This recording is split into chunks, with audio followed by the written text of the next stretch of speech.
Continuamos hoy, amigo oyente, el viaje que estamos llevando a cabo por el Evangelio según San Lucas. En nuestro programa anterior hicimos algunas observaciones generales con respecto al capítulo 4 de este Evangelio, y al finalizar tocamos brevemente en los primeros 2 versículos de este capítulo. Así es que vamos a comenzar hoy leyendo una vez más los primeros 2 versículos de este capítulo 4, donde encontramos la tentación de Jesús. Leamos pues los versículos 1 y 2. Jesús, lleno del Espíritu Santo, volvió del Jordán y fue llevado por el Espíritu al desierto por 40 días, y era tentado por el diablo. Y no comió nada en aquellos días, pasados los cuales tuvo hambre. Tenemos aquí delante de nosotros el episodio que narra la tentación del Señor Jesús. Los evangelios sinópticos, o sea, Mateo, Marcos y Lucas, todos mencionan esta tentación. Juan no presenta este incidente porque él presenta al Señor Jesús como el Hijo de Dios, y pone el mayor énfasis sobre su deidad. Los evangelios sinópticos, en cambio, ponen el énfasis en la humanidad del Señor Jesús. Él fue tentado como hombre, pero como Dios no puede ser tentado. Es que aquí en el Evangelio de Lucas, Jesucristo es presentado como el Hijo del Hombre. En el versículo 38 del capítulo anterior, notamos que dice, Hijo de Enos, hijo de Set, hijo de Adán, hijo de Dios. Esta es la genealogía de María que traza la línea de Cristo hasta Adán. Como hijo de Adán, Jesús establece su parentesco al comienzo mismo de la raza de la que todos somos miembros. Fue un ser humano que fue tentado en todo según nuestra semejanza, pero sin caer en pecado alguno. Hay una obscuridad espantosa en torno a la tentación de nuestro Señor que constituye un enigma aterrador. Debemos confesar que no lo podemos explicar, pero llegaremos al mismo borde y hasta el margen de su tentación, y esperamos que así podamos aprender algo. Es obvio que había fuerzas invisibles y ocultas de la maldad en su derredor, y que Él estuvo rodeado de los poderes de las tinieblas y de la destrucción. Jesús luchó contra los problemas fundamentales del género humano, contra aquello que es mundano, y así ganó una victoria para toda la humanidad. Ganó la victoria para usted y para mí, amigo oyente. Hay algunas consideraciones preliminares que debemos tener en cuenta al considerar la tentación de nuestro Señor. Dice el verso 1 que Jesús fue lleno del Espíritu Santo. Como hombre, el Hijo de Dios necesitaba ser lleno del Espíritu para poder hacerle frente a la tentación. Y amigo oyente, yo no puedo hacerle frente a las tentaciones de este mundo. No les puedo hacer frente por mis propias fuerzas. El apóstol Pablo, en su carta a los Romanos, capítulo 7, versículo 21, nos dice, Así que, queriendo yo hacer el bien, hallo esta ley, que el mal está en mí. ¿No ha notado usted que esto es verdad en usted mismo? En Romanos 8, 3, Pablo continúa diciendo, Porque lo que era imposible para la ley, por cuanto era débil por la carne, Dios, enviando a su Hijo en semejanza de carne de pecado, y a causa del pecado, condenó al pecado en la carne. La carne es débil y no la ley. Ahora el versículo 4 de este mismo capítulo 8 de Romanos dice, para que la justicia de la ley se cumpliese en nosotros, que no andamos conforme a la carne, sino conforme al Espíritu. Por tanto, Pablo concluye en Gálatas capítulo 5 versículo 16, diciendo, Digo pues, andad en el Espíritu, y no satisfagáis los deseos de la carne. Ahora, en Deuteronomio 8:2, Dios les dijo a los israelitas, Y te acordarás de todo el camino por donde te ha traído Jehová tu Dios estos 40 años en el desierto, para afligirte, para probarte, para saber lo que había en tu corazón, si habías de guardar o no sus mandamientos. En otras palabras, Dios estaba tentando a los israelitas, pero recordemos que Dios nunca tienta a nadie con la maldad. Notemos también que este versículo 1 del capítulo 4 de Lucas dice que antes que el Señor fuera tentado, fue llevado por el Espíritu al desierto. Marcos dice que el Espíritu Santo le impulsó al desierto. En otras palabras, el Señor no buscó la tentación. Hay personas que se ufanan de poder acostarse en una tabla llena de clavos, y así son muchos los cristianos que parece que disfrutan de sus dificultades. La tentación del Señor no principió al fin de los 40 días. El versículo 2 nos dice que fue después de la tentación que tuvo hambre. Notemos también que Satanás no dejó de tentar al Señor después de esta tentación en el desierto. En el huerto de Getsemaní, Satanás le atacó furiosamente de nuevo. El versículo 13 de este capítulo 4 de Lucas nos dice, «Y cuando el diablo hubo acabado toda tentación, se apartó de él por un tiempo». Note las últimas palabras, por un tiempo. Otra cosa que necesitamos comprender es que Satanás es una persona. Claro que entendemos que son muchos los que dicen que Satanás no es persona. Las Escrituras, sin embargo, establecen sin lugar a dudas que el diablo es una persona. Cuando tentó al Señor Jesús, por ejemplo, ¿apareció el diablo en forma física? ¿Llegó como espíritu o como ángel de luz? La Biblia nos dice que el Señor le habló cara a cara. Tenemos que darnos cuenta, amigo oyente, que Satanás es muy astuto. Unas veces se presenta como un león rugiente que anda buscando a quien devorar.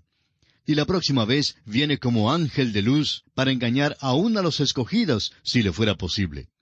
Así lo expresa el apóstol Pedro en su primera carta, capítulo 5, versículo 8. Y Pablo en su segunda carta a los Corintios, capítulo 11, versículo 14. Consideremos ahora lo que significa la tentación del Señor. Notemos primeramente que la palabra tentar puede tener dos significados diferentes. En primer lugar, tentar significa incitar o atraer a hacer maldad, o sea, seducir.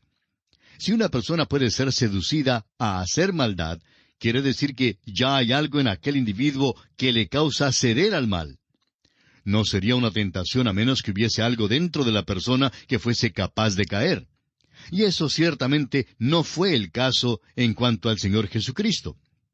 Como leemos en Juan 14:30, Él pudo decir, «No hablaré ya mucho con vosotros, porque viene el príncipe de este mundo, y él nada tiene en mí». Yo no sé cuál será la situación suya, amigo oyente, pero cada vez que Satanás viene para tentarme, siempre encuentra algo en mí que él sabe muy bien que ya está predispuesto a caer en su red.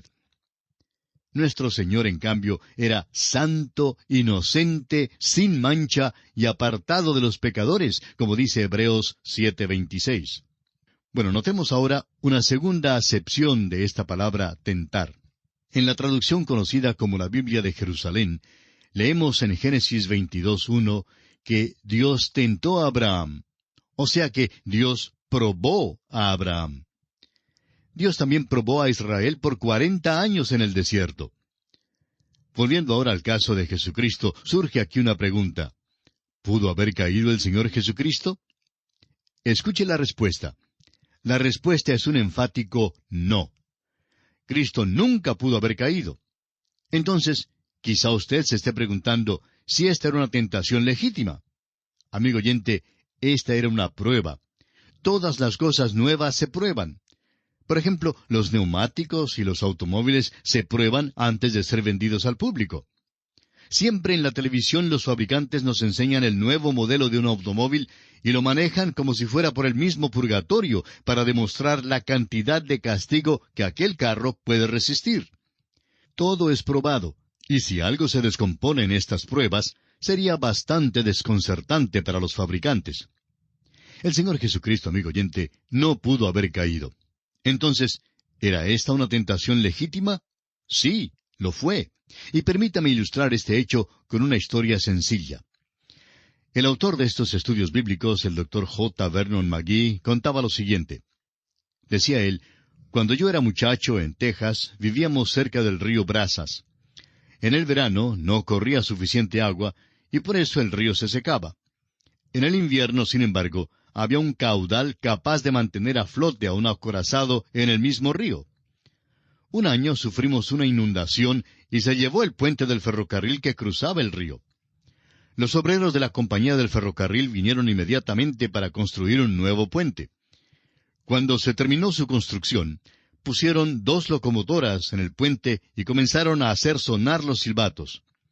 Nunca habíamos oído sonar a la vez 2 silbatos de locomotora, y por eso todo el mundo corrió hasta el puente. Un tipo valiente entre la multitud preguntó, ¿qué es lo que hacen? El ingeniero le contestó, estamos probando el puente. ¿Creen que se puede romper?, preguntó el joven.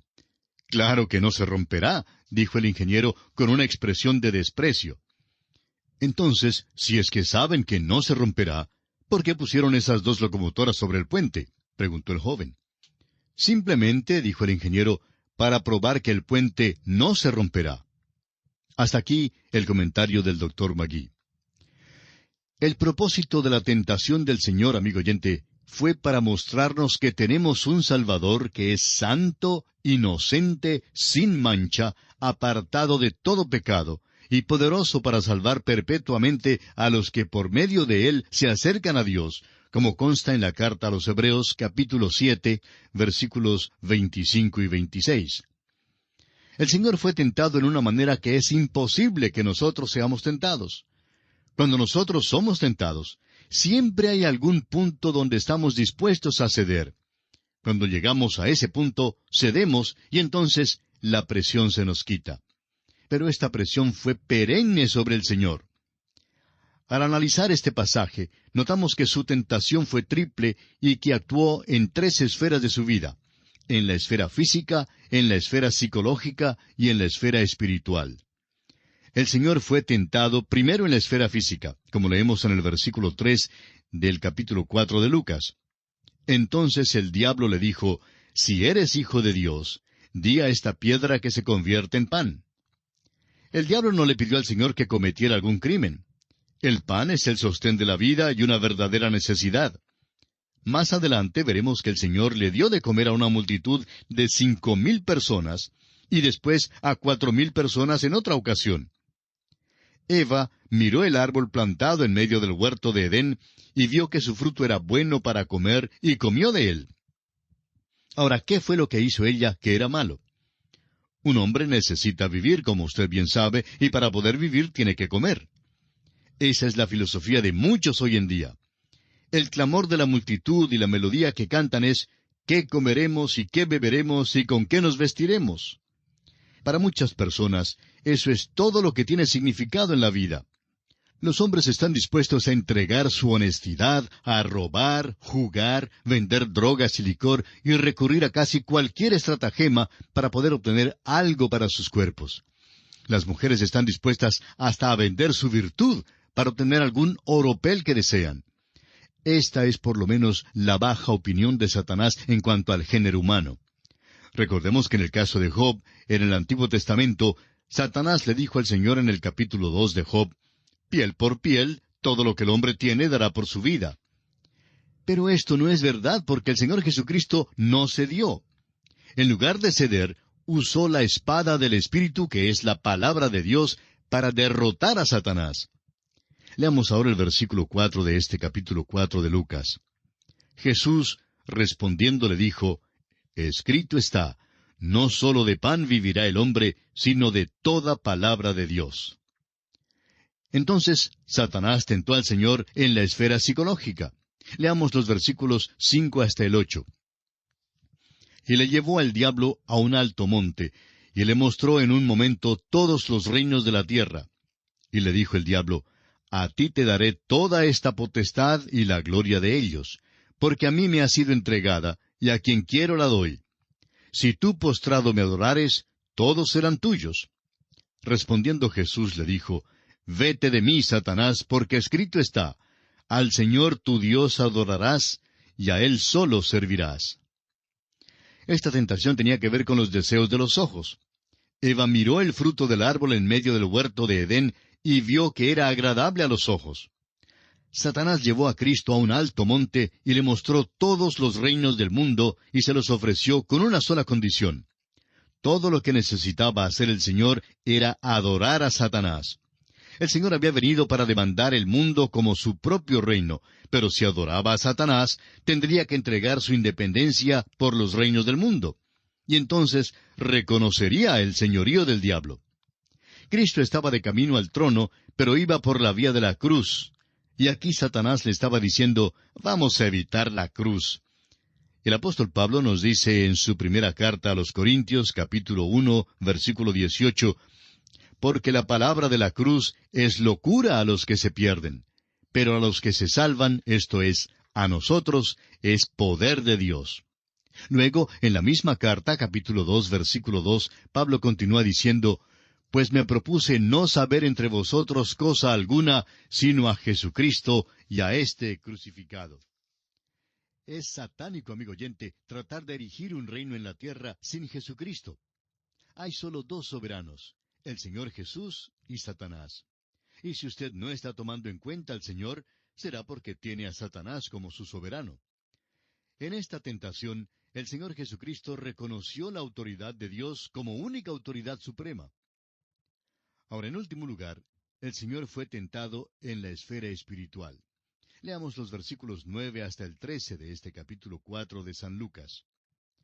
Y le llevó a Jerusalén, y le puso sobre el pináculo del templo, y le dijo, «Si eres hijo de Dios, échate de aquí abajo, porque escrito está, a sus ángeles mandará acerca de ti que te guarden, y en las manos te sostendrán, para que no tropieces con tu pie en piedra».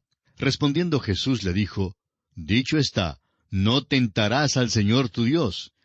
Y cuando el diablo hubo acabado toda tentación, se apartó de él por un tiempo. Eva deseaba el fruto del árbol en medio del huerto, porque creía que podía hacerlo sabio a uno. Esto es en la esfera del espíritu y de la fe. Satanás quería que el Señor Jesús se echara del pináculo, a fin de que cuando cayera sin daño en medio de la multitud, lo aclamaran como el Mesías de inmediato. Pero una vez más, el Señor no cedió a la tentación de Satanás. Es interesante notar que cuando Satanás citó el Salmo 91, versículos 11 y 12, citó equivocada la Escritura, así como citó equivocada la palabra de Dios a Eva en el huerto de Edén. Jesucristo, amigo oyente, fue tentado para demostrar que Él era sin pecado, impecable y poderoso para salvar. Probó que le había sido dado todo poder. Hay un hombre en la gloria hoy en día, amigo oyente, que nos comprende y que puede compadecerse de nosotros. Es maravilloso tener un Salvador como Él. El apóstol Juan escribe en su primera carta, capítulo 2, versículos 1 y 2, «Hijitos míos, estas cosas os escribo para que no pequéis. Y si alguno hubiere pecado, abogado tenemos para con el Padre, a Jesucristo el justo. Y Él es la propiciación por nuestros pecados, y no solamente por los nuestros, sino también por los de todo el mundo». Amigo oyente, podemos depender del Señor Jesús en todas las circunstancias de la vida. Por eso le exhortamos a que abra las puertas de su corazón al Hijo de Dios en este mismo momento, porque sólo así podrá contar con un refugio seguro, con una ayuda apropiada para obtener la victoria sobre la tentación en todas las circunstancias de su vida. Venga a Jesucristo en esta hora y recíbale como el Señor, como el soberano absoluto de su vida. Que el Dios omnipotente le ayude a dar este paso sin igual que sellará su destino eterno. Y bien, amigo oyente, nos detenemos aquí porque nuestro tiempo ha terminado. Pero volveremos en nuestro próximo programa en la continuación del estudio de este capítulo 4 del Evangelio según San Lucas. Que el Señor colme su vida de las ricas bendiciones del cielo.